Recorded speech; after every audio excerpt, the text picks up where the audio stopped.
È un Veneto City del tutto inaspettato quello che si presenta dal plastico del progetto, una infrastruttura verde con l'ambizione di ricostruire il paesaggio della pianura padana, con colline, filari e canali. 718.000 i metri quadrati di superficie territoriale interessata dal progetto, che vede nel 17 luglio la scadenza della presentazione del piano urbanistico attuativo. Un master plan dunque che si concentrerà sull'area verde per poi, da questa sorta di spina dorsale fra autostrada e ferrovia, cominciare l'edificazione della stazione metropolitana di superficie e l'area alberghiera. Queste ricoperte inserite nel paesaggio tramite archi di legno che andranno a imitare il paesaggio collinare, non prima comunque della messa in sicurezza idrogeologica e dello sviluppo pedonale e ciclabile, con i laghi e i canali che formeranno un grande invaso per contenere le alluvioni e forniranno acqua per irrigare i campi.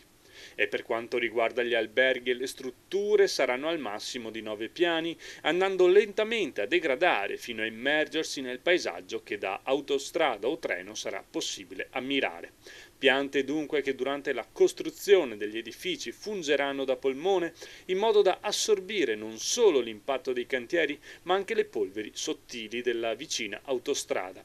Tre i padri del progetto, l'architetto Mario Cucinella, Andrea Schipar e Adileno Boeche, che in termini energetici hanno anche qui puntato sulla sostenibilità, fotovoltaico, geotermia e trigenerazione a gas, una carta che certo farà piacere anche alla certificazione ambientale secondo gli standard LEED, ma i comitati restano comunque contrari, portando avanti una battaglia iniziata dal 2004 e che anche oggi, di fronte al nuovo progetto, non intende fermarsi.